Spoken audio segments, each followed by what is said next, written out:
Okay, welcome to today's talk. For people coming into the Discord, you'll just come in the middle of that. For people watching on YouTube, here you go.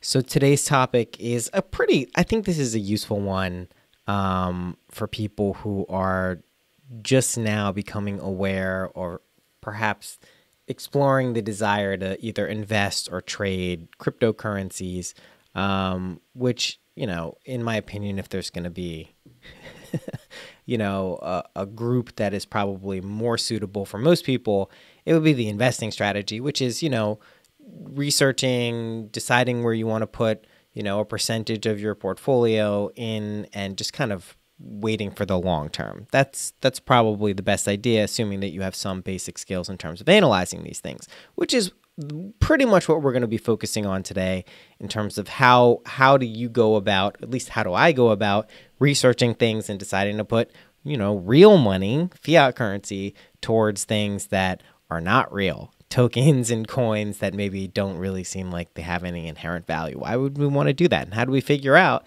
and develop the confidence that that's something we want to do?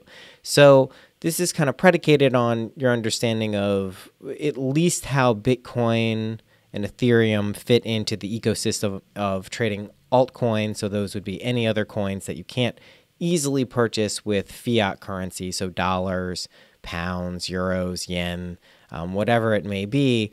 You want to have some understanding of how to at least get your money in and purchase one of those. If you don't, there'll be a beginner guide that I'm covering later this week, and it'll be up in a YouTube video, and I'll try to put together a resource guide for that too, which is just like a basic onboarding. So I'm targeting this more towards people who are at the early stage of getting into this. However, I use this stuff and refine this process even to this day. And I used a similar process back in the day when I really first started researching Bitcoin. You have to have some. I mean, you could just throw caution to the wind and invest, but the reason why there's not a ton of people who just threw a lot of money at Bitcoin, 5, 6, 7, 8 years ago, is because you really had to understand the technicals or fundamentals behind why this could work, and then B, have the confidence to do that. So now it's a little bit different because we've seen some success with Bitcoin and the crypto markets in general. So there's some other, kind of proven things we can look for. That gives us a huge advantage, even if we seem a little bit late, which in my estimation, in a few years, this will not seem late. And, history will be the judge of that. So here's what I really want to cover for today's talk. Essentially, it's just the acronym DYOR, do your own research. And this is, you'll hear people say this sometimes on the spectrum of being snide and in a pejorative sense to helpful and really trying to, impart the wisdom that is doing your own research. And I think this is also something that is akin to anything in life. You should use your experience as a very important metric of success or failure. If you're just taking someone else's word for it, whether this is religion, philosophy, life, love, whatever it is, relationships, your experience is very valuable. It doesn't mean your perspective is 100% right all the time. It just means that it's a very valuable tool for analyzing whether you're actually going to follow through on something. If you want to have a belief and confidence, you're going to need to have that perspective. So doing your own research is basically what most of this boils down to. How would one develop the skills, the meta skills, in order to analyze potentially any currency and have some degree of confidence, whether it's a good or bad project or speculative or a good long-term hold? Because this will come up constantly in every conversation relating to cryptocurrency, probably forever. I mean, whether this is good, what's good for trading, is it good for investing, the technical is good, is it a scam, or these people? This happens every day. Every day I've done this. Okay, so here are the basics.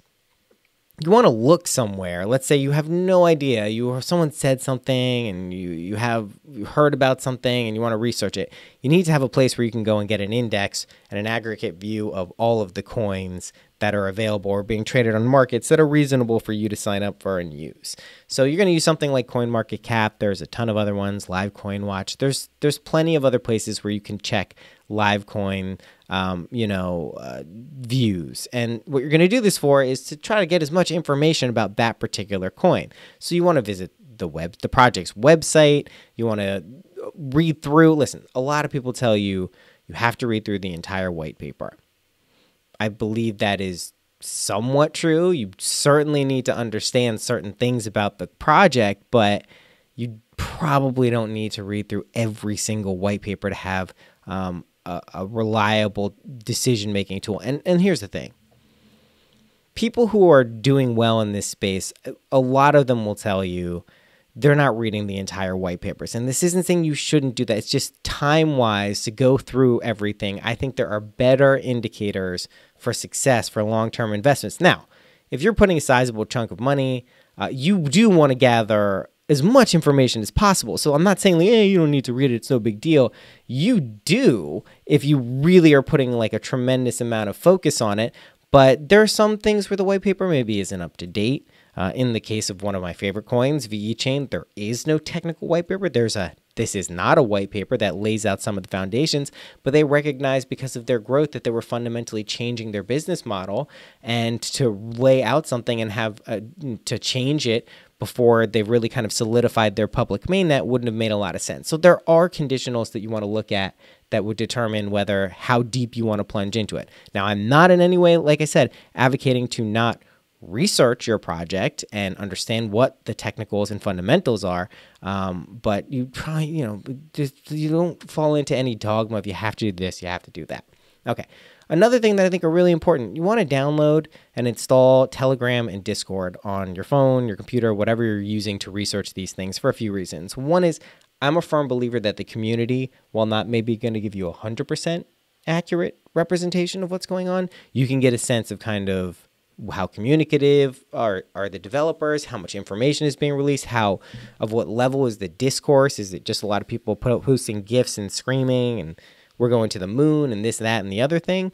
Or is there really, some high level discourse about the fundamentals and technicals and upcoming events and various things like that? So that's important. I think that's probably the biggest tool that I use to get a sense of whether I want to invest something in something, because I want to know, like, who are my peers in this, or who are my public peers in this, and through the noise, are there voices of reason, or are there voices of,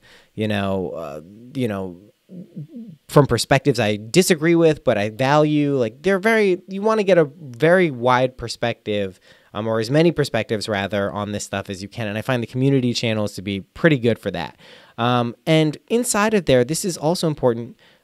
Your own questions, you should be asking a ton of questions to your community members, to people you trust. And really what this comes down to, like, research the fundamentals of what you're doing. I've said this time and time again. This will give you the confidence to understand what's going on. But I want to add something to researching the fundamentals, which is maintain an open mind about flaws and things that maybe aren't perfect, even though you really like a certain project. This is really important, because if there becomes a fatal flaw in something and you hang on to this project, or you're convinced and you get emotionally attached, that's not good. It happens to everyone. Happened to me with VE Chain. I love it and I don't think there's anything wrong with it, but I noticed in the peak of December, I was getting very attached to, how amazing it was, the best thing ever. And I really believe in it. And my portfolio says as much, but the truth is like, you want to watch that behavior, because that'll give you some insight into what you're doing. Okay. When I'm talking about researching fundamentals, what am I talking about? I'm talking about the specifics of the project. How does it technically work? What is it based on? Does it run off the Ethereum blockchain? Is it an ERC20 token? Are they launching their own platform? All of these things. You want to find their area of focus. Is it a supply chain? Is it something that's going to be targeting media, entertainment, decentralization related to any number of sectors that could utilize that technology? You want to have a clear sense of what the coin's focus is. You want to know what type of coin or token it is. Is it privacy? Is it interoperability? Is it a currency? Is it a platform, supply chain? All of these things, there's many more under the sun. We want to have a sense of what kind of coin it is, what kind of token it is. Is it a utility token? Is it going to be used for something? You want to have a sense of this, not only because it gives you an idea of what it is, but because you'll have an idea of what the competitors are. What other people are doing in this space? What are the differences? Is there room for both of them? Are they targeting different areas of the country or the world? Whatever it is. So there's a lot of different ways to view those things. Also, you want to look at things like total supply. How many of them? How many will there be? Is it inflationary? Will they continue to keep creating? Is there a hard cap? Or is it deflationary like Bitcoin, where there's only going to be 21 million and it gets harder to mine over time? What is the price history. When did it launch? What price did it launch at, both in terms of fiat currency and Bitcoin value? Volume, how much are people trading this? Is it being traded? How much is being released? Was there a pre-mine? Are people mining this before it's publicly released? What are the exchange listings? How liquid is this asset? If you buy a bunch of it, can you sell it for twice as much reliably on that very exchange? I see this happen a lot. You'll see something pump 3,000%. You'd be like, okay, well, can you sell your thing now to people? Are people buying it at that price? If it's listed on 1 or 2 exchanges and the volume is really low, probably not. So, and then finally, I think this is incredibly important. You want to run it by trusted sources and your community members, whether it's inside of a server or just by people you trust. You know, there are lots of free communities and places on YouTube, wherever it is, where people are talking about things.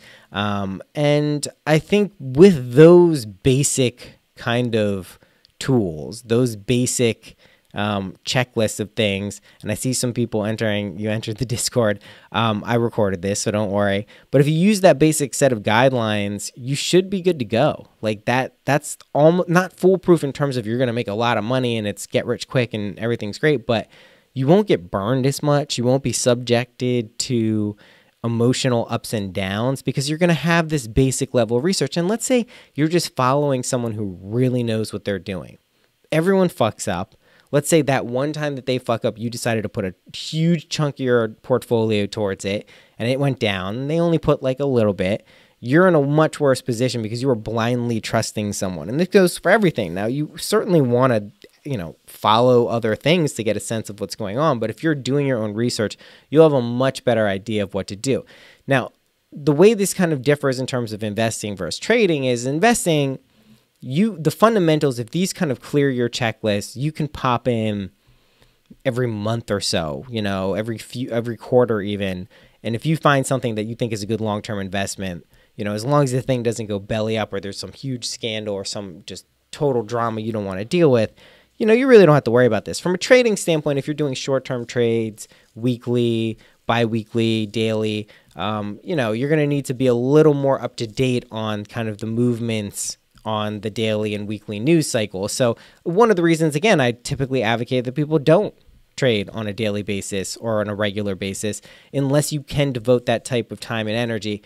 None of this stuff is free in terms of you just sit back, make a few moves and you're done. When you still, unless it's like a crazy bull run where everything is going up and you could throw darts, and that'll probably happen again. But unless that's going on, it still requires a form of payment, either in terms of attention or capital. So you want to pay attention to that too. So that's basically it. That's the do your own research subject. And that's really just how you get on board. And again, like I said, if you're a total novice in getting into this, there will be a beginner's guide that I'll have covered in a later video this week, and also a guide that I'm getting put together for that probably in the next few weeks. So yeah, that's it. And I'll stay in the server if you have any questions, because I see you're in there. So let me just stop streaming, and bye-bye.